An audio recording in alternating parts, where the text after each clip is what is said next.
recordar los aspectos del desarrollo embriológico del aparato genital femenino que ya llevaron en la asignatura de embriología. Entonces, nuevamente vamos a recordarlos y vamos a hacer algún reforzamiento porque esto nos va a servir muchísimo en la asignatura de ginecología con los temas que vamos a continuar posteriormente, ¿no? Los días programados de la clase. Durante la embriogénesis, ustedes recordarán que la fecundación ya se determina el sexo del embrión. Genéticamente se sabe si va a ser del sexo femenino o del sexo masculino. Sin embargo, dentro de su estructura histológica y la estructura anatómica, esto va a demorar y va a haber un periodo de indiferenciación en cuanto a las estructuras, a las gónadas específicamente de ambos sexos. Entonces, cuando ocurre la fecundación, en la primera semana, existe lo que es la segmentación de ese nuevo ser y esa segmentación se convierte en mórula, ¿no? Aquí tenemos la mórula, esa es la forma de desarrollo embriológico que se presenta en su fase de la mórula. Posteriormente, cuando este embrión dentro de su interior se forma una cavidad, ¿ya? Se denomina ya blastocisto. Posteriormente, vamos a tener durante la embriogénesis que ese blastocisto se va a implantar. Se va a implantar en su polo embrionario a través de esa actividad histolítica que tiene el sitio trofoblasto o trofoblasto, se va a implantar en la mucosa uterina, ¿ya? Generalmente la implantación del nuevo ser en su formación de blastocisto se produce en la línea media, en la pared o en la cara posterior del útero, en la línea media, ahí se produce generalmente la implantación. Cuando esta implantación del blastocisto se produce más abajo de la línea media, se denomina la implantación baja y eso puede dar lugar a la formación de lo que es la placenta previa, en la cual ustedes van a ver la materia de obstetricia, se caracteriza por una hemorragia profusa durante el periodo del desarrollo en la etapa del desarrollo fetal. Ahí tenemos la placenta previa con sus diferentes manifestaciones. Entonces es muy importante que nosotros recordemos dónde se produce generalmente o normalmente la implantación del embrión en su formación de blastocisto, ¿ya? Posteriormente, continuando con la embriogénesis, en la segunda semana el embrión ya se convierte en un disco, en el disco embrionario. Y ese disco embrionario se divide en 2 láminas inicialmente y posteriormente en 3 láminas. Esas 2 láminas del embrión se denomina la primera el ectodermo y la segunda el endodermo. Y cuando se desarrolla la tercera lámina, el mesodermo, se denomina ya el proceso de la gastrulación. ¿Ya?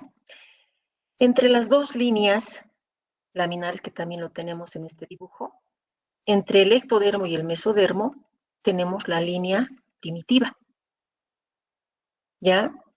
Y debajo del endodermo en su profundidad se va a originar lo que es el mesodermo intraembrionario. Una vez que se forma el mesodermo intraembrionario, también se va a conformar lo que es el saco vitelino. ¿Ya? Aquí tenemos que se forma el saco vitelino y a su vez ese mesodermo en la tercera semana va a tener 4 partes importantes. Esas 4 partes importantes que se va desarrollando en el mesonefros, se tiene el notocordio, que es el notocordio. Posteriormente tenemos el mesodermo paraxial, la hoja intermedia o cordón nefrógeno, que así se lo denomina, y posteriormente tenemos la conformación, vamos a ver la siguiente diapositiva, la hoja lateral del mesodermo. Entonces, del notocordio se va a originar las vértebras, del mesodermo paraxial se va a originar las somitas, que son alrededor de 40 somitas que se van a desarrollar. De la hoja intermedia, denominado cordón nefrógeno, se va a originar lo que es el aparato urinario. Entonces, el origen del aparato urinario proviene de la hoja intermedia del mesodermo. De la hoja lateral se va a dividir en dos hojas, la esplagmopleura y la somatopleura. La esplagmopleura está íntimamente relacionada con lo que es el endodermo y la somatopleura estará en relación con el ectodermo. ¿Ya? Entonces esas, por favor, voy a ver.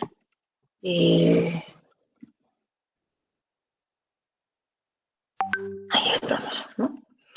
Entonces, continuando, estamos en la tercera semana donde se desarrolla la tercera lámina que dijimos, el mesodermo. Ahí empieza el proceso de la gastrulación. Se denomina gastrulación porque se forman las tres láminas del disco embrionario. En la tercera semana, a medida que se va desarrollando el embrión, ya no tiene ya esa forma de disco, sino se forma ya una especie de tubo. Y ese tubo ya tiene dos regiones, una región craneal y una región caudal. De la región caudal del disco embrionario, o sea, del tubo, aparece un divertículo. Ese divertículo se denomina alantoides. Y esa alantoide se va a continuar, se va a extender hasta formar el el cordón umbilical, ¿no? Y posteriormente tenemos lo que es el tejido placentario o el trofoplasto, ¿ya? A la cuarta semana donde teníamos, ¿se acuerdan la lámina primitiva? Se forma lo que es el intestino. Y el intestino, hasta la tercera semana, inicio de la cuarta semana, se encontraba cerrado por dos membranas. Aquí están esas dos membranas. La membrana bucofaringea o la membrana faringea y la membrana cloacal. Pero a partir de la cuarta semana, hasta la novena semana, este intestino primitivo se va haciendo permeable porque estas membranas ya desaparecen. En la quinta semana, ¿qué es lo que ocurre? En la quinta semana se forma el espolón perineal. Del espolón perineal se va a dividir posteriormente en una membrana urogenital y en una membrana anal. Aquí tenemos la membrana anal y la membrana urogenital. Estas membranas van a conformar o van a delimitar el seno urogenital. ¿Sí? Entonces se delimita el seno urogenital y ahí desembocan los conductos de Wolf. Al desembocar los conductos de Wolf, van a dividir dos zonas a nivel del seno urogenital.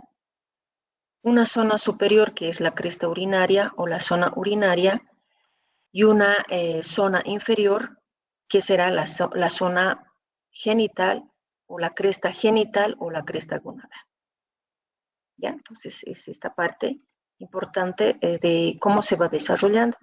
¿Y por qué tomamos en cuenta para poder entender el desarrollo embriológico del aparato genital femenino? Porque el aparato genital femenino no solamente se va a formar a partir de un conducto, el conducto paramesonéfrico de Müller, ¿no?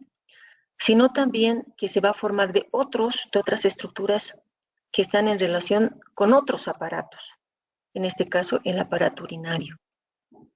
Entonces, por eso es importante poder recordar el desarrollo embriológico de otros aparatos. Es así que tenemos el aparato urinario. Decíamos que el mesodermo se va dividiendo en varias segmentaciones, porciones, y uno de ellos es el mesonefros intermedio. Del mesonefros intermedio, denominado también el mesodermo intermedio, denominado también el cordón nefrógeno, se va a dividir en varios nefrotomas. Como ustedes lo pueden observar en el dibujo, en varios nefrotomas. Esos nefrotomas que son dos formaciones transitorias y una formación definitiva. Las dos formaciones transitorias son los pronefros y el mesonefros, que posteriormente, como son formaciones transitorias, estas van a regresionar. En cambio, el metanefros va a dar lugar a la formación del sistema urinario definitivo.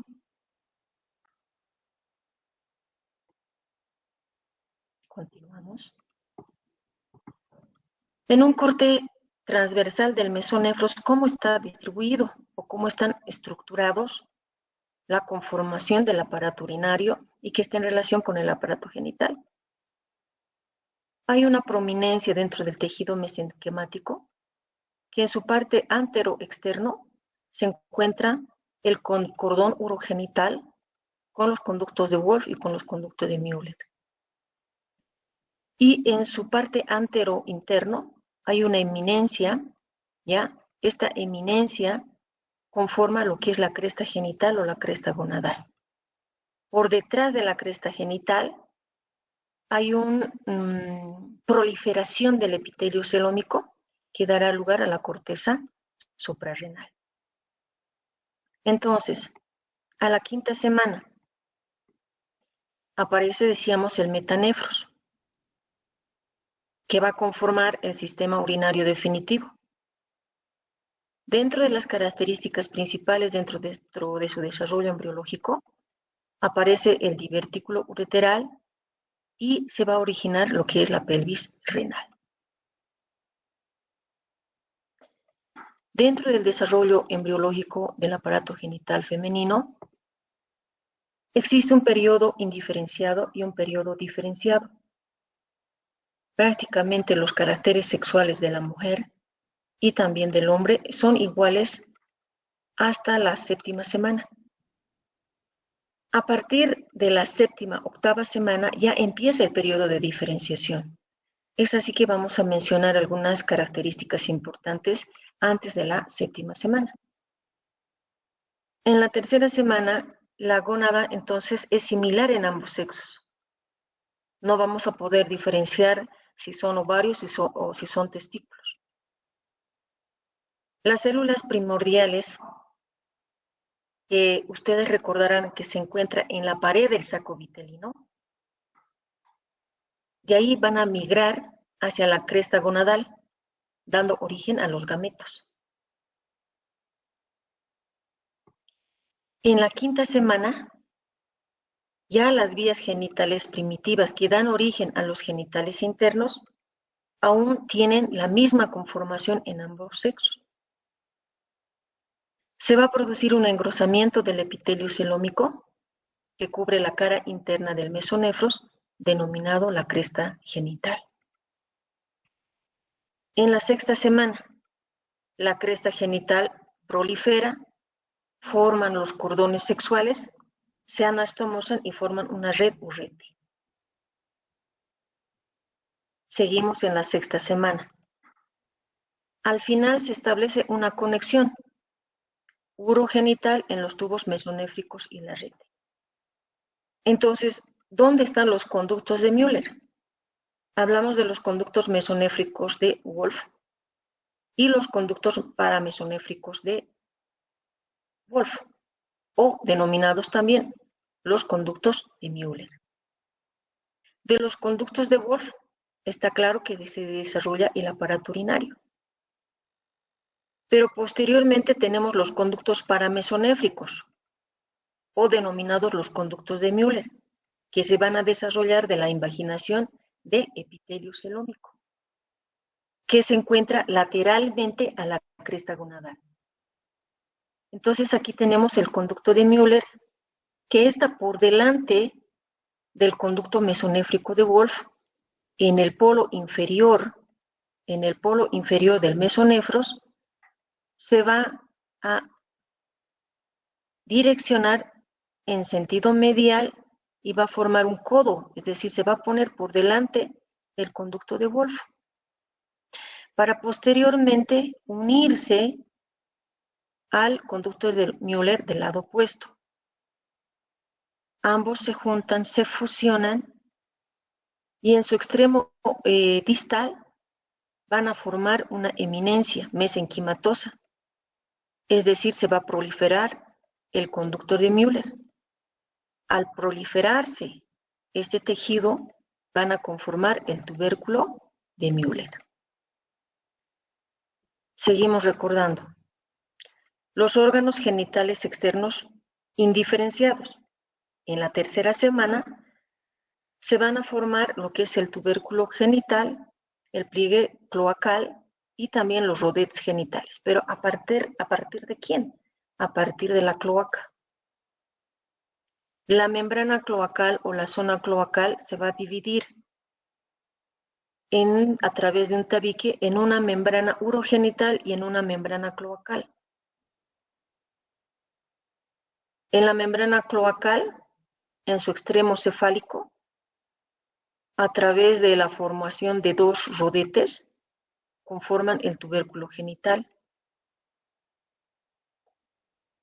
Posteriormente, el pliegue cloacal, o llamado también repliegue genital, y a los lados, que observamos de una coloración amarilla, está lo que son los rodetes genitales o la prominencia genital. A medida que va desarrollando, hay un surco, el surco coronario, que es esta que ustedes ven en el tubérculo genital, en su extremo distal, va a delimitar al tubérculo genital para la formación del glande, ¿no? Y en este caso de la mujer, el clítoris. ¿Sí? Continuamos. Ahora, en el periodo de diferenciación de los genitales, que empiezan en los primeros días de la 8ª semana y en la conclusión de la 7ª semana. Los ovarios se van a originar a través de las gónadas. Y para que se originen y se desarrollen los ovarios, debe existir o no debe existir lo que es la hormona inhibidora de los conductos de Müller. Si en el caso de este nuevo ser se forma, existe genéticamente la conformación del sexo masculino, entonces existe el tejido testicular. Y el tejido testicular va a producir la hormona antimulleriana. Pero cuando genéticamente ya está determinado que será el nuevo ser mujer, el sexo femenino, entonces no existe ese tejido testicular que va a desarrollar o va a producir la hormona antimulleriana. Entonces, como no existe la hormona antimulleriana, se desarrollan las gónadas femeninas, desarrollando lo que son los ovarios. Inicialmente decíamos en el periodo indiferencial, del saco vitelino las células primordiales van a migrar hacia la cresta gonadal. Y ahí van a formar lo que son los ovocitos primarios, que van a tener los 44 cromosomas XX. Y posteriormente, a través de una división mitótica y meiótica, se conformará un ovocito de 22 cromosomas X y un corpúsculo polar. Es decir, es el ovocito secundario. Dentro de estas células primordiales, las células gonadales, le proporcionan las células nutritivas, es decir, estamos hablando de los folículos primordiales. Al 5º mes aproximadamente, muchos textos hablan de que existen el desarrollo de 7 millones de ovocitos secundarios. Gran parte de estos ovocitos secundarios, a medida del desarrollo del nuevo ser, se van eliminando, van regresionando, van muriendo. Y durante el nacimiento tenemos alrededor de 2 millones de ovocitos secundarios. Entonces, el nacimiento, la niña, la recién nacida, tiene alrededor de 2 millones de ovocitos secundarios. Pero estas de igual manera son eliminados durante todo el proceso de la etapa fisiológica de la mujer hasta que se presenta el primer ciclo menstrual. Ahí se tiene 400.000 ovocitos secundarios. Entonces seguimos avanzando. ¿Qué ocurre en la 8ª semana del periodo de diferenciación? Las vías genitales primitivas que decíamos empiezan a desarrollarse y a diferenciarse a partir de la 8ª semana de desarrollo embriológico. Los conductos de Müller que resultan de la invaginación del epitelio celónico Estas desarrollan y se van a dosar cuando se cruzan por delante del conducto de Wolff, decíamos, y por debajo del ligamento inguinal. Y al adosarse, al fusionarse, se van a convertir en el conducto útero-vaginal. El conducto útero-vaginal, ya al final del tercer mes, ¿no? Ese tabique en su interior desaparece, debe desaparecer normalmente, fisiológicamente, para conformar la cavidad uterina. A su vez, la lámina que se ha formado, inicialmente el tubérculo de Müller y después la lámina vaginal, esa proliferación mesenquimatosa se perfora. Al perforarse, conforman un solo conducto entre el útero y la vagina. Ese es el conducto útero-vaginal. La vagina se va a separar del seno urogenital a través de la formación de la membrana que va a desarrollar posteriormente lo que es el himen. ¿Ya? Estamos hablando de la membrana urogenital que posteriormente conformará lo que es el himen, ¿no? Entonces, de ahí es que tenemos dos orígenes dentro del periodo de diferenciación. El útero, las trompas, el cuello uterino, la vagina. De este mismo tubérculo, inicialmente que teníamos el tubérculo de Müller y la lámina vaginal, también va a existir una proliferación, un engrosamiento a este nivel. Y de ese engrosamiento se van a formar los fondos de saco vaginales.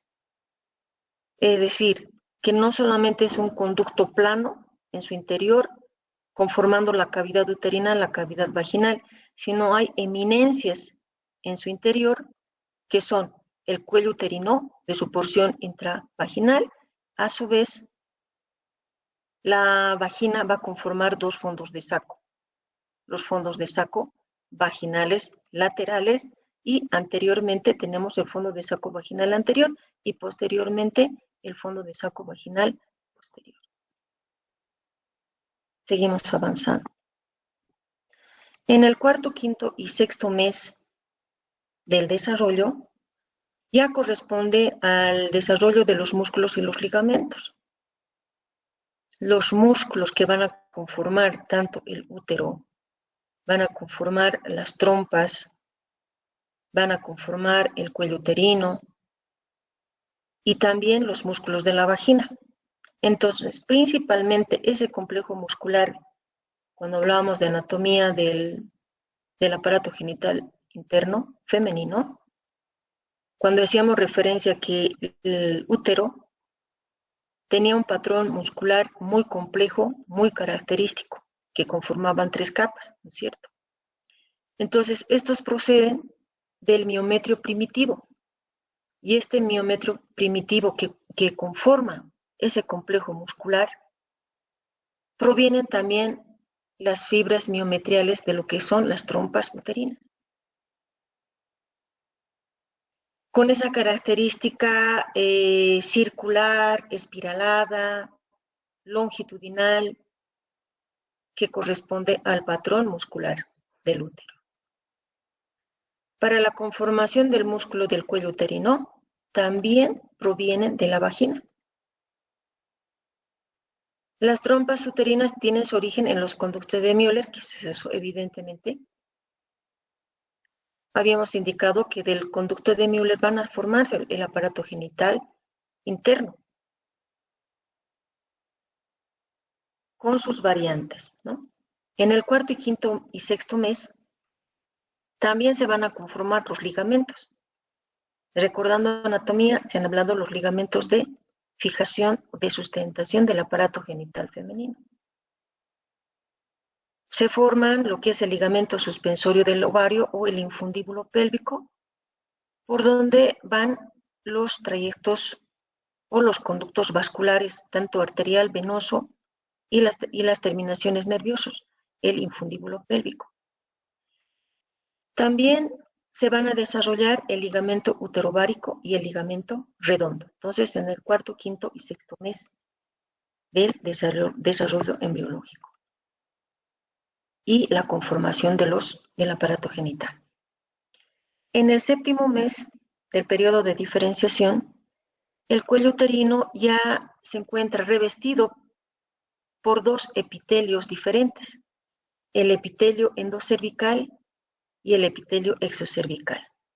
El epitelio endocervical, un epitelio cilíndrico glandular, secretoras, ¿ya? Y el epitelio exocervical o el epitelio estratificado, poliestratificado, ¿no? Entonces ahí en esa etapa es donde se conforman ambos epitelios.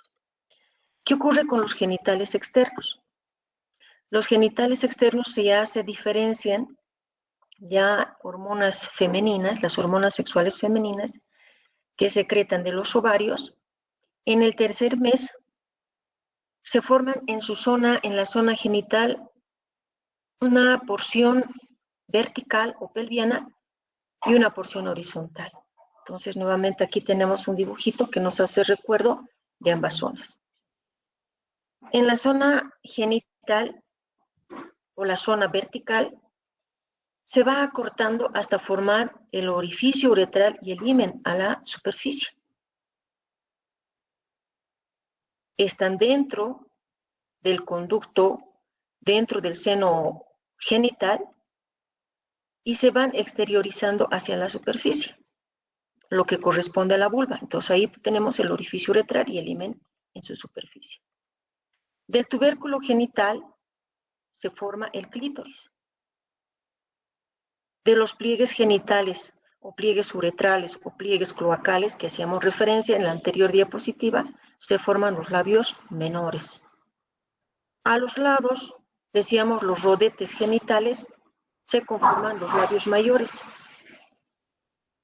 Del seno urogenital se van a desarrollar las glándulas de Bartolino. Y de los divertículos de la uretra, ¿sí?, se va a desarrollar lo que son las glándulas de Skinner. En conclusión, el aparato genital femenino deriva del desarrollo embriológico, del seno urogenital y de los conductos de Müller. De ambos. El seno urogenital a su vez dará origen al vestíbulo, al himen y los 2/3 inferiores de la vagina. Tercero, los conductos de Müller darán origen al tercio superior de la vagina, al cérvix, al útero y a las trompas. El ovario, en cambio, se originará de la cresta gonadal. Eso en conclusión con respecto al desarrollo embriológico del aparato genital femenino. ¿Qué podemos referirnos al desarrollo de la glándula mamaria? A la sexta semana del desarrollo, del espesamiento que se va a formar del ectodermo en el embrión, en el disco embrionario, en la sexta semana, en ambos flancos se forman lo que son las líneas o crestas mamarias.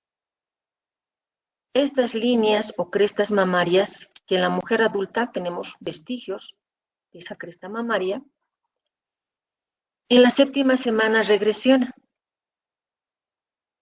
En la octava semana desaparece y queda el brote mamario primitivo.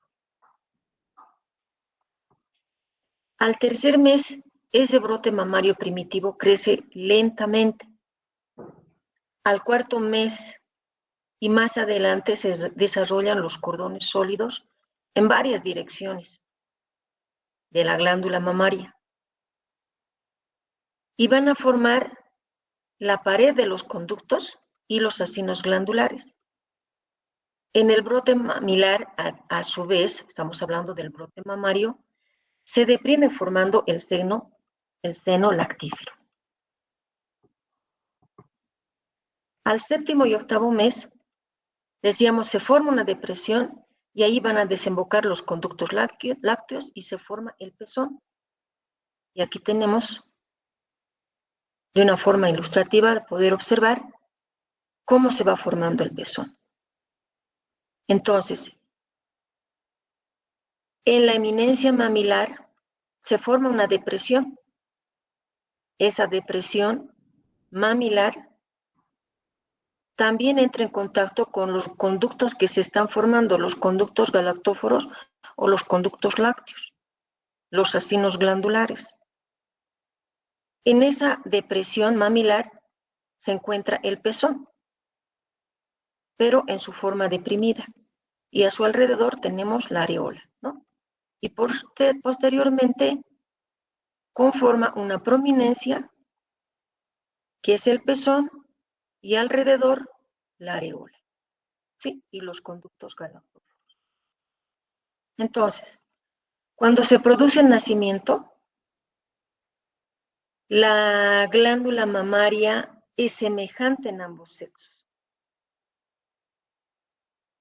Pero al tercero y quinto día del nacimiento, en un 65% de los recién nacidos, la glándula aumenta de tamaño, desarrolla en forma transitoria por el estímulo hormonal de la madre.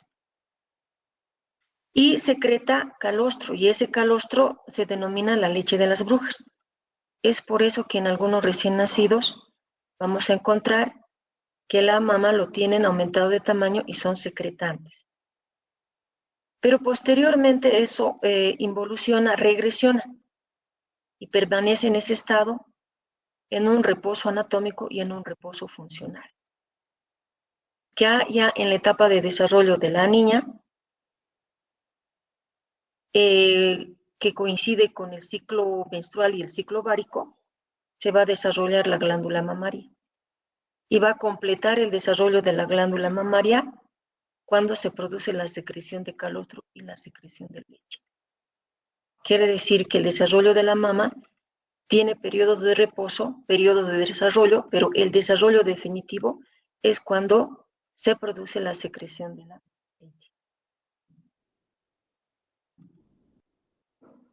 Ahora, ¿cuán importante es que nosotros comprendamos el desarrollo embriológico? Toquemos este tema que ustedes han llevado en embriología. No solamente para entender mucho mejor el desarrollo del aparato genital femenino, con sus estructuras anatómicas y histológicas, sino también entender por qué aparecen las malformaciones congénitas. Porque justamente dentro del desarrollo del aparato genital femenino se ha producido un desarrollo anormal, un error en el desarrollo embriológico. Y ese desarrollo embriológico ha ocasionado malformaciones anatómicas. Esas malformaciones anatómicas afectan físicamente a la mujer, afectan en su función reproductiva y afectan psicológicamente también. Entonces, el objetivo de conocer las malformaciones congénitas es conocer cómo el desarrollo del aparato genital femenino, de una manera errónea, provocan malformaciones anatómicas que afectan física, psicológicamente y la función reproductiva de la mujer. Una de las malformaciones, entre comillas, ¿no? Entre comillas digo, en su frecuencia de presentarse en la niña, y más que una malformación es una alteración temporal que se produce y se llama la conglutinación de los labios. La conglutinación de los labios ya, es esta, que ustedes pueden observar en la foto. Es la función membranosa de los labios y que puede pasar desapercibido en el desarrollo de la niña. Y cuando en el momento del aseo que hace la mamá, observa minuciosamente los genitales, puede encontrar esta forma que estamos viendo en la diapositiva. No se observa la diferenciación de lo que son los labios menores de los labios mayores.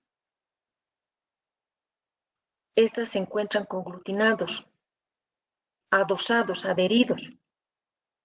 Pero cuando la mamá no explora los genitales de la niña, de la hija, hace el aseo muy superficialmente, esto recién a medida de la etapa puberal, recién va a notar de que evidentemente no se ha separado los labios menores y no se ha diferenciado lo que es el introito vaginal. Pero cuando la mamá realiza rutinariamente el aseo y la exploración de los genitales, va a encontrar esta formación que ustedes ven, la fusión de los labios menores. ¿Tiene solución? Sí. Cuando es detectado a tiempo, el tratamiento es médico. Se utilizan estrógenos en crema, y los estrógenos en crema que se van aplicando de forma periódica en la niña hacen que continúe desarrollándose los labios menores y éstas se separan. Ahora, cuando el tratamiento médico no tiene resultados, se tiene el tratamiento quirúrgico.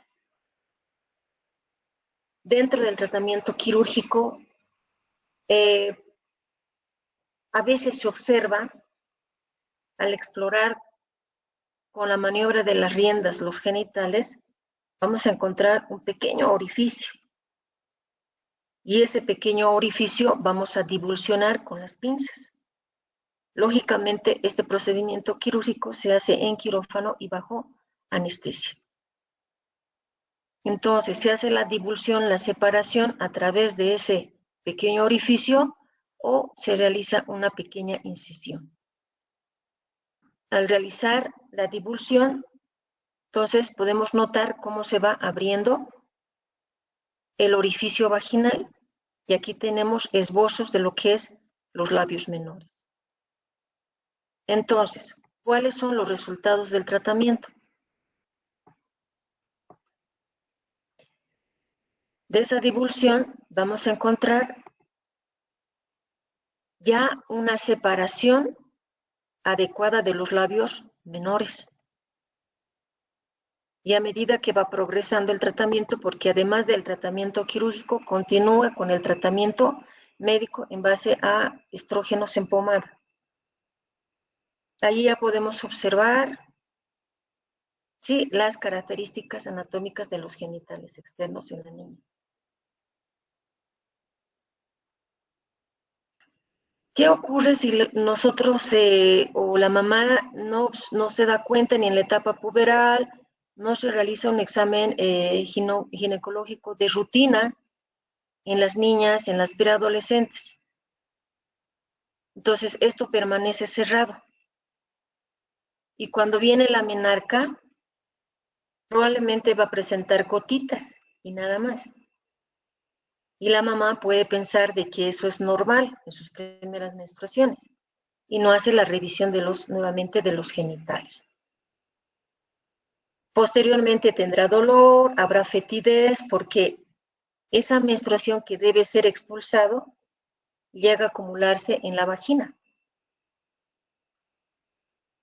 ¿Ya? Y posteriormente a una exploración, ahí vamos a notar que se encontraban fusionados y se va a realizar el mismo tratamiento quirúrgico. Estamos hablando de la conglutinación de los labios.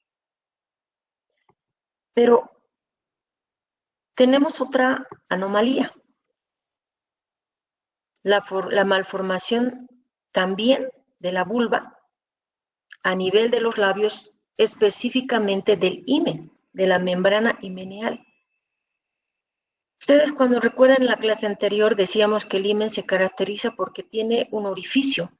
El himen es una membrana que está perforado normalmente y que tiene sus características particulares. Y cuando tiene el contacto sexual, este himen, este orificio, se desgarra. Y con las relaciones sexuales y los partos que puede tener la mujer, ese himen desaparece, se torna plano o quedan vestigios del himen. Pero sucede la anomalía de que el himen no está perforado. A eso denominamos himen imperforado. Y cuando la membrana no tiene ese orificio, llega etapa de la menarca, la menstruación, y antes de la menstruación inclusive, existen secreciones y trasudación de la vagina. Existe la secreción del epitelio endocervical, la formación de moco. Esas secreciones normales, fisiológicas, se van acumulando porque no hay por dónde expulsarlas. Y esa acumulación se denomina hidrocolpos o mucocolpos. Hidrocolpos cuando es solamente la trasudación, son secreciones fluidas, acuosas, o mucocolpos cuando las secreciones ya son de moco, son más densos. Y después de la menarca, en cada ciclo menstrual, la niña o la adolescente va acumulando la menstruación en la vagina. Esa acumulación de sangre en la vagina se denomina hematocolpos. El himen imperforado, la acumulación de menstruaciones en cada ciclo menstrual, puede complicarse y llegar a un hematometra. ¿Qué es el hematometra? La acumulación de menstruación o la acumulación de sangre en la cavidad uterina. Ya no solamente en la vagina, porque la vagina ha rebasado su capacidad de contener la sangre. Entonces se acumula también en la cavidad uterina. Algunos textos, ha habido algunos casos que hacen referencia de que inclusive la acumulación de sangre del periodo menstrual llegaría a la cavidad pélvica a través de un hematosalpix. ¿Qué quiere decir el hematosalpix?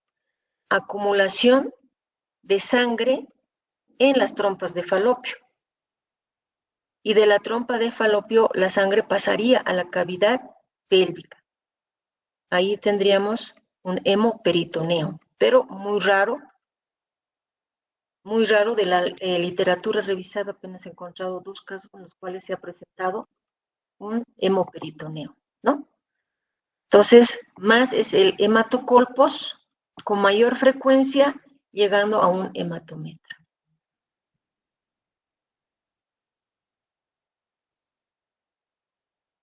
Entonces, ¿cómo se diagnostica clínicamente un himen imperforado? Antes de realizar la exploración ginecológica, antes de darse cuenta la paciente adolescente o la paciente niña o la madre, va a referir dolor tipo cólico y cíclico. Y probablemente va a confundir que son los dolores menstruales que normalmente tienen algunas mujeres, que cada ciclo menstrual se acompaña de dolor menstrual, después desaparece. Pero resulta que en la mujer ese dolor de tipo cólico es en cada menstruación. Pero esa menstruación no es observable. La menstruación es dentro de la vagina, no se exterioriza, por lo tanto no nota una menstruación visible, evidente. Al examen ginecológico es donde ya se puede observar este abombamiento del himen. ¿Cuándo? Cuando ya hay hematocolpos, cuando ya ha habido varias menstruaciones y esa acumulación de sangre ha ido abombando el himen. Pero en los inicios de la menstruación, estamos hablando de la menarca y los primeros inicios de la menstruación, no vamos a encontrar este abombamiento. Y si se realiza la exploración a través de la maniobra de las riendas, vamos a observar que el himen está cerrado, no tiene ese orificio himenial. Entonces, ¿cuán importante es realizar el examen ginecológico?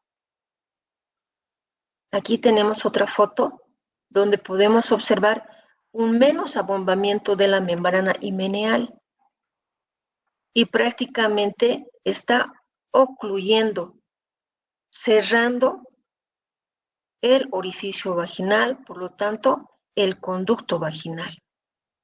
Ya están los caracteres sexuales secundarios de la mujer desarrollado ya hay la presencia de vellos en el monte de Venus, ya hay el desarrollo de los vellos que caracterizan a los labios mayores.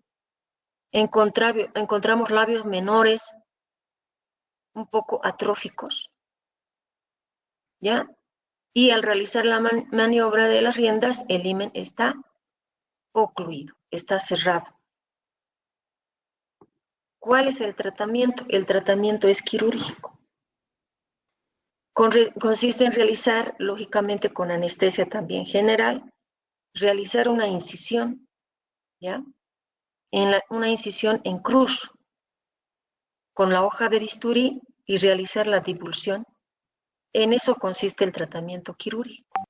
Y no solamente dejarlo, si lo vamos a dejar en forma de cruz y nada más, nuevamente se van a unir y van a cicatrizar y lo van a cerrar.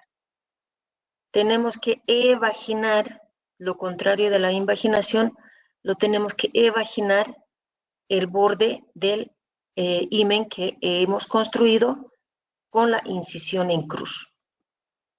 Aquí también en esta diapositiva podemos observar en la primera el himen imperforado y se puede notar a trasluz la acumulación, ¿no? Una imagen más cianótico, más oscuro, que nos hace presumir que dentro existen coágulos, ¿no? Acumulados en la vagina. Aquí podemos observar ya la presencia de contenido de sangre. Generalmente tiene el aspecto achocolatado por el tiempo que estuvo retenido en la vagina. A eso lo denominamos el hematocolpos. Y aquí tenemos la cavidad uterina, ¿ya?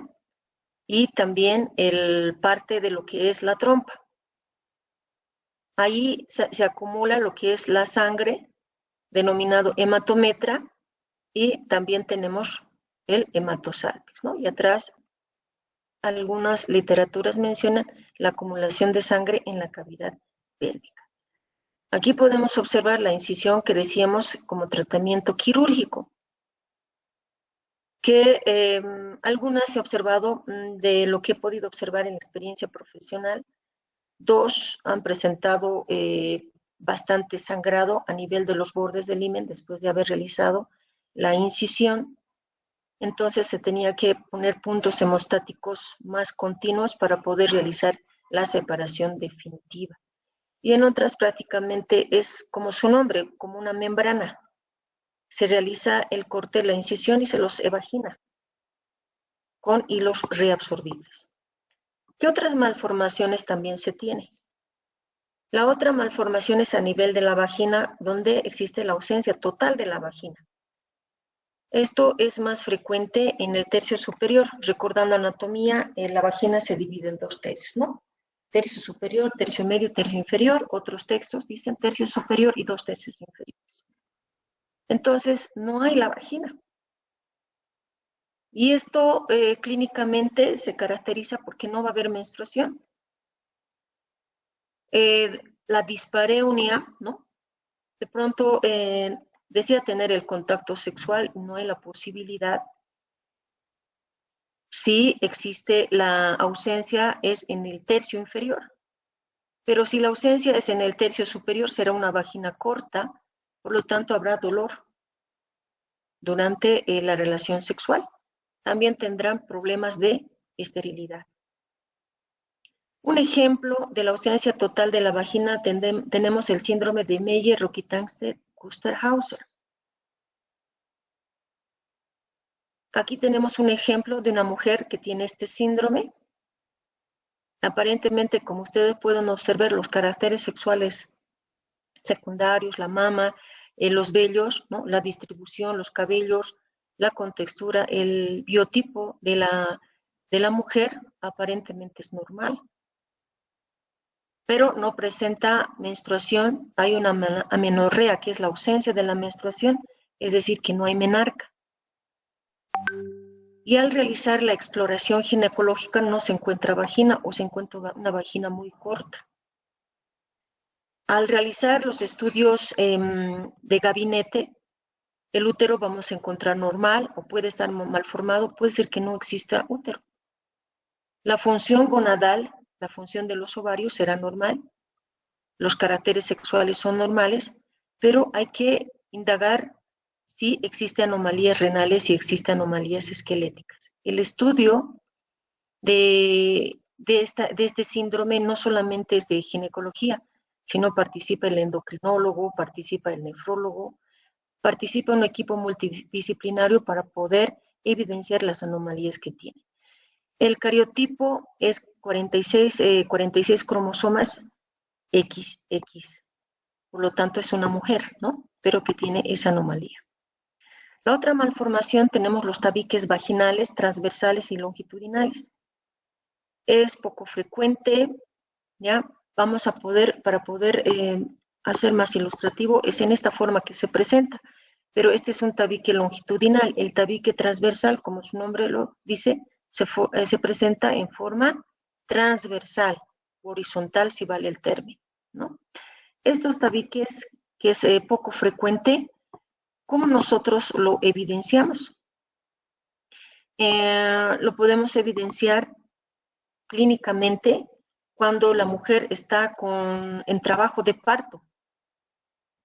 De pronto nos transfieren, no se produce el parto, hay un un periodo expulsivo prolongado y cuando llega al servicio de emergencia vemos una membrana y dentro la mujer tiene las ganas de pujar, de expulsar al bebé, pero impide la presencia de una membrana que dificulta la expulsión de la cabeza. Ese es un tabique vaginal. En otras palabras, el diagnóstico se realiza durante el trabajo de parto. ¿Quiere decir entonces que estas mujeres pueden embarazarse? Sí, pueden embarazarse, porque el tabique vaginal, similar al himen, presenta un orificio. Entonces, si bien es una vagina corta, a través de ese orificio penetra los espermatozoides, penetra el semen del hombre durante la eyaculación. Entonces, el espermatozoide sigue su trayecto natural, llegando a fecundar al óvulo, se desarrolla el nuevo ser, crece el feto, se forma el embarazo tal cual como es desde un punto de vista fisiológico. Durante el trabajo de parto ya no puede expulsar. Entonces, se tiene que hacer un corte del tabique vaginal para permitir la salida, la expulsión del recién nacido, ¿no? En otras ha sido el hallazgo por un examen ginecológico cuando vino para hacerle un Papa Nicolau, entonces ha evidenciado el tabique transversal. Existen dentro del tratamiento quirúrgico muchas técnicas para poder dar solución de este tabique, ¿no? Aquellas mujeres que lo desean. Generalmente durante el momento del parto es donde se realiza la incisión y la evaginación similar al tratamiento quirúrgico del himen, ¿ya? Y en otras el procedimiento que se hace y el tratamiento un poco más largo, porque se tiene que evitar de que la vagina pueda, pueda hacerse estrecha por el tejido cicatrizal que se está formando a ese nivel. Entonces existen diferentes técnicas, ¿no? Y el otro tabique que les decía, el tabique longitudinal. En ambos existe sintomatología, generalmente son pacientes asintomáticas. Van a referir dolor durante la relación sexual, ¿ya? Porque se puede realizar la relación sexual, sí, tienen relaciones sexuales, solamente que tienen dificultad por la presencia del himen, pero tampoco se da, o por la presencia del tabique, pero tampoco notan que existe alguna anomalía en la mujer, ¿no? Un caso lo tenemos de una niña de 14 años, ¿ya? El caso de una niña del anterior mes, sí, un caso de una niña de 14 años que se ha internado por hemorragia. Por hemorragia genital sospecharon de que era un aborto. Le hicieron un test de embarazo, el test de embarazo resultó negativo. La niña había sufrido violación a los 8 años. Entonces presumíamos de que el himen estaba desgarrado, no hicieron la revisión, la maniobra para poder identificar si era o no. No querían tocarla, vieron la hemorragia, le solicitaron un test, el test de embarazo resultó negativo, estuvo internada y vino en otra guardia le colocaron un tapón pensando de que había probablemente algún desgarro y difiriendo el estudio posteriormente. Solicitaron una ecografía de control, una ecografía ginecológica por el abdomen, y demostró que no había ninguna restos ovulares o la sospecha de un embarazo, era un útero normal, las trompas, los ovarios también eran normal. Entonces llegamos a la guardia médica, decidimos realizar nuevamente la exploración ginecológica.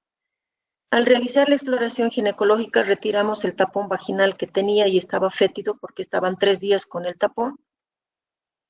Realizamos la maniobra de las riendas y encontramos este tabique que ustedes pueden observar. Este tabique longitudinal, y había espacios para poder realizar el examen bimanual, introduciendo los dedos, introduciendo los espéculos, ¿no?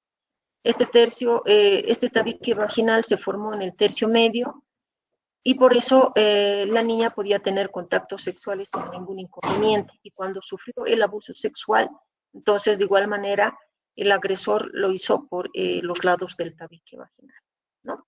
Pero ¿qué había pasado en la niña que negaba, ¿no? Negaba haber tenido contacto sexual. Según los antecedentes de la madre, era una niña que se perdía, se iba de la casa, acostumbraba a beber y todo eso. Entonces realizamos la indagación para que ella nos podía dar mayores datos. ¿Qué había ocurrido? ¿De dónde vino ese sangrado? Resultó que la niña se fue de la casa por 3 días, se fue con un grupo de amigas, ¿ya? Bebieron en el domicilio, y posteriormente acudieron unas 3 personas para acompañarles durante el momento de la fiesta que tenían en la casa. La niña pierde el conocimiento. Disculpen, por favor.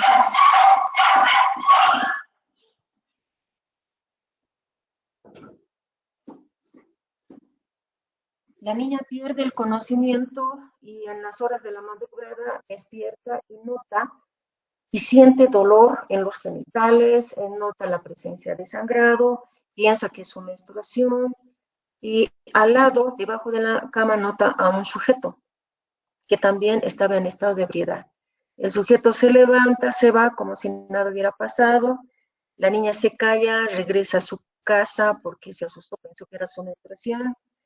La menstruación desaparece aparentemente, ya no estaba sangrando. A las 4 semanas, al realizar un esfuerzo, nuevamente nota sangrado, ¿no? En esas condiciones llega al Hospital del Norte, realizan los pasos que les había mencionado, hasta que el día de la guardia realizamos la maniobra de las riendas y observamos ese tabique, ¿no? Y el sangrado, ¿de dónde era? Era de la base del tabique. Al intentar el agresor al realizar el acto sexual, ¿ya? Entonces el pene tocó, ¿no? Este tabique, encontró este tabique que se había formado y lo ha desgarrado, y de ahí era el sangrado que presentaba, ¿no? Era un desgarro parcial. El examen bimanual que habíamos realizado, el útero no normal, todo normal. Entonces son hallazgos que se presentan según los casos, como por ejemplo es la primera vez que nosotros detectamos a través de un antecedente que la niña ya tenía varias relaciones sexuales y lo confundió con su menstruación, ¿no? Entonces, es muy importante la lección que rescatamos de esta exposición hasta el momento, es que es importante realizar el examen ginecológico. Y hablando de lo que es la maniobra de las riendas. La maniobra de las riendas consiste en coger con los dedos los labios menores, a veces los labios mayores también, dependiendo de las características de estos labios, traccionarlos, tirarlos hacia adelante, es decir, jalarlos hacia adelante, y ahí vamos a poder observar todas las estructuras. Pedir a la mujer que realice el pujo, y ese pujo nos va a ayudar a bombar la membrana himeneal, las estructuras anatómicas, y poderlos observar mejor. ¿Cuál es el tratamiento con respecto a los tabiques? Es la extirpación. Hay que extirparlos, hay que resecarlos, ¿no?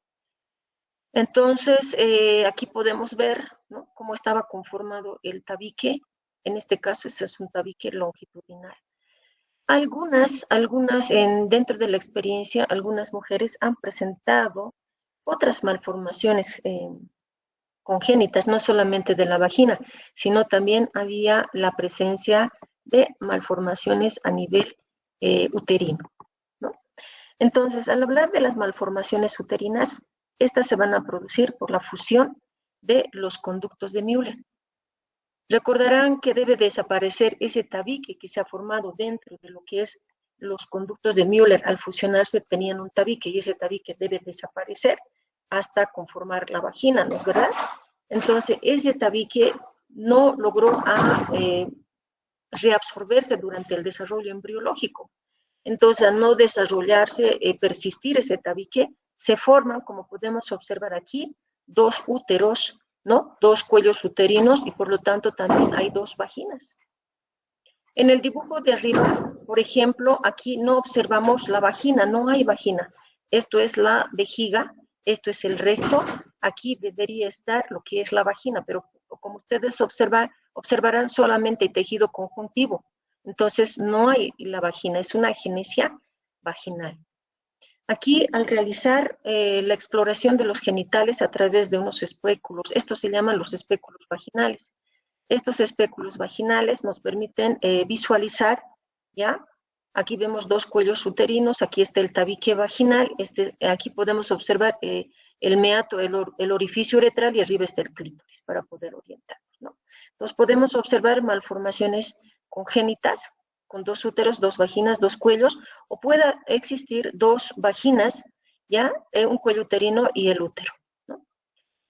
Aquí, de igual manera, podemos observar parte de una vagina rudimentaria. Esto es por la falta de reabsorción del tabique que debe reabsorberse durante el desarrollo embriológico. Aquí otras malformaciones que se presentan a nivel uterino. Tenemos el útero didelfo, el útero arcuato, el útero bicorne, el útero septado, el útero subseptado.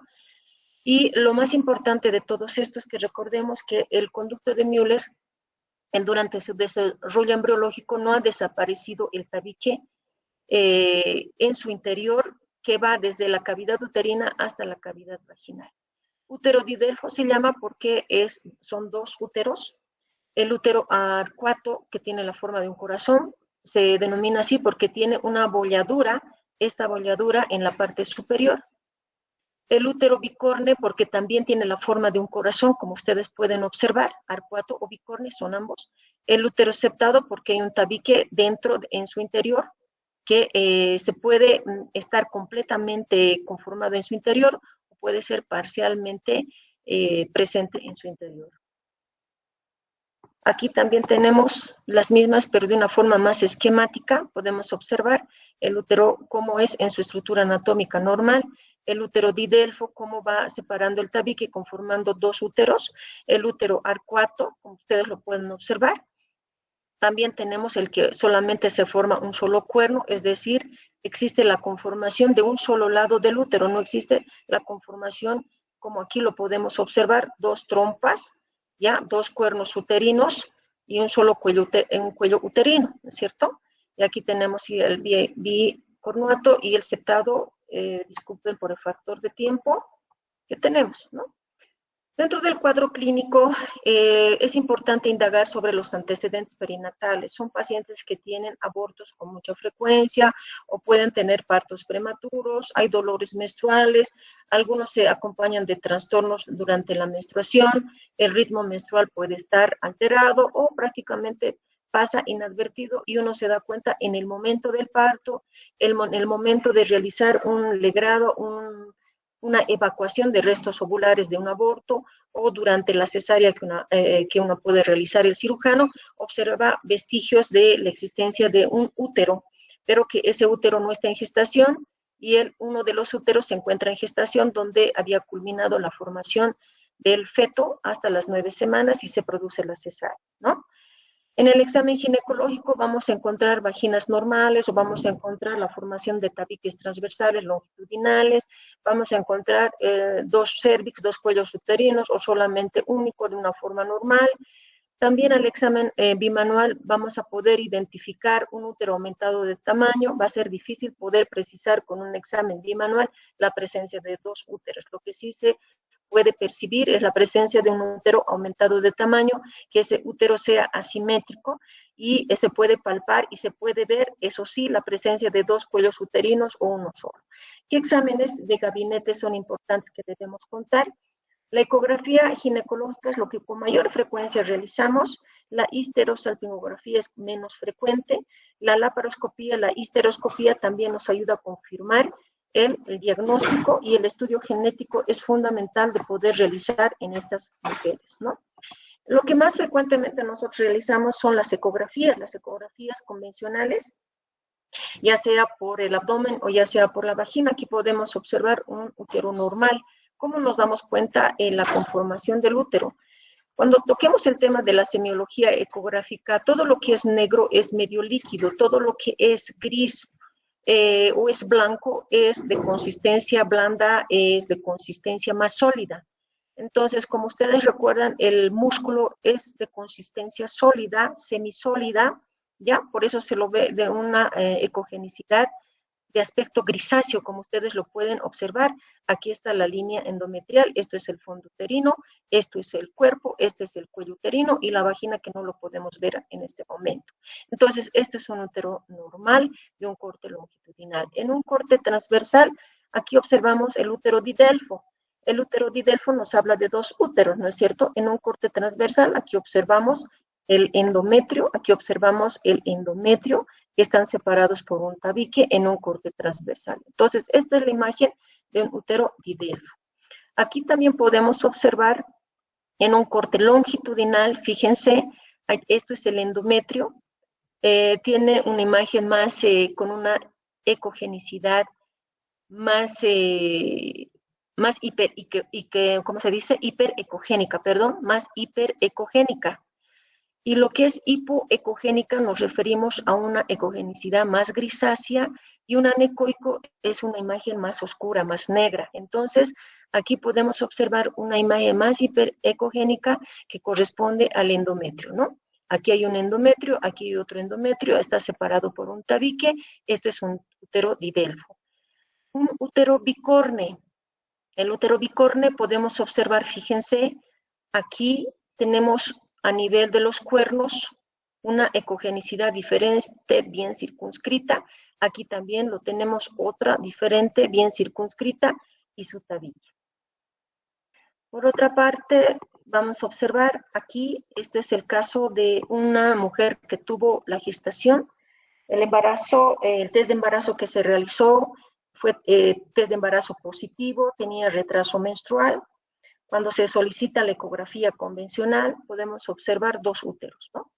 Un útero con gestación y el otro útero sin gestación. Aquí observamos el embrión y observamos el saco vitelino. Aquí podemos observar ya en un estudio laparoscópico la presencia de dos úteros y aquí observamos en una pieza ya macroscópica.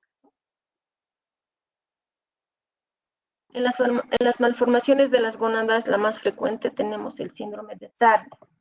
El síndrome de Turner, en ella, que clínicamente son niñas, son consideradas niñas al nacer, son educadas como niñas al nacer, pero sí tienen ciertas características particulares en su desarrollo.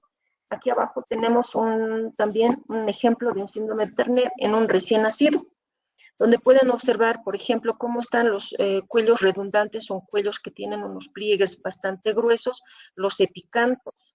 También tienen edema en las manos, edema en los piecitos, ¿no? Ahí podemos observar. Pero si regresamos en la niña que va creciendo como tal y es considerada como tal, son generalmente de talla corta, las orejas tienen una implantación más baja, ¿ya? Las extremidades inferiores están rotadas. Al examen ginecológico, los órganos genitales están desarrollados en formas muy ambiguas, hay un infantilismo sexual y el estudio genético cuando se lo realiza es un cariotipo 45X homoseicismo, ¿no? Entonces, los genitales internos son vistos a través de la laparoscopía, laparotomía y tiene también un tratamiento prolongado en base a hormonas y también tratamiento quirúrgico, dependiendo qué es lo que se desea solucionar durante su desarrollo, ¿no? Las otras malformaciones son las disgenesias gonadales. ¿Cuál es la intención de mostrarles en estas diapositivas? Más que todo el contenido teórico que nosotros podemos observar es las apariencias en cuanto al biotipo de la mujer. Aparentemente son mujeres de una apariencia normal.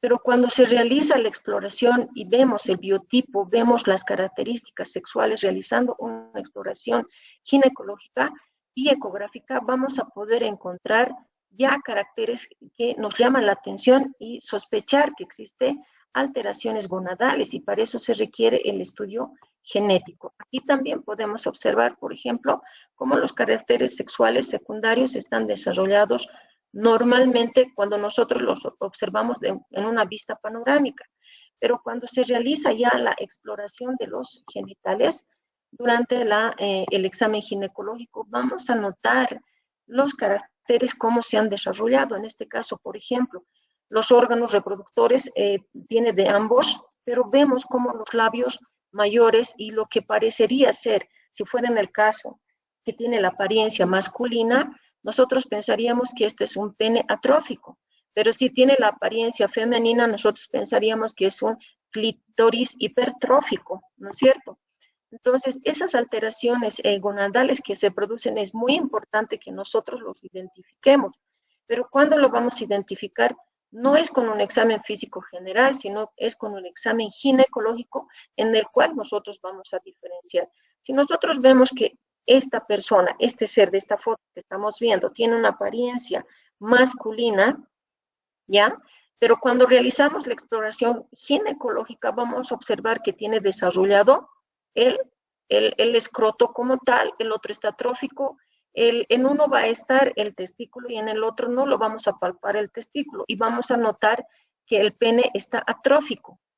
Pero si fuera una persona, un individuo que tiene la apariencia femenina, y al realizar la exploración ginecológica, nosotros vamos a encontrar que en vez de labios lo que tenía era bolsas escrotales, y lo que vamos a pensar que el glande, lo que nos puede llegar a confundir, vamos a pensar que es un clítoris hipertrófico. Entonces, ¿qué es lo que va a definir? Y en base a esa definición se va a determinar un tratamiento quirúrgico, es el estudio genético, que nos demuestre que tiene cromosomas XY o tiene cromosomas XX. Y dependiendo actualmente con lo que es la equidad de género, qué es lo que quiere el individuo que se realice en cuanto a la reconstrucción o la neoformación de los genitales, inclusive genitales internos. Aquí también podemos observar los esbozos, ¿no es cierto? Los labios menores, los labios mayores y lo que correspondería a lo que es el clítoris. Pero si tomamos en cuenta el cromosoma XY, esto corresponde al sexo masculino, ¿cierto? Aquí también tenemos otro, ya esto es una foto real de un individuo donde tenemos los labios mayores, los labios menores y vemos el clítoris totalmente hipertrofiado. Vemos el introito vaginal, ¿ya? Estos son características que se presentan tanto de tejido ovárico y tanto tejido testicular, ¿no? Entonces, este es un hermafroditismo gonadal, es decir, que existe ambos sexos. Esa es la diferencia con las otras diapositivas que habíamos visto. No sé si tienen alguna pregunta, por favor.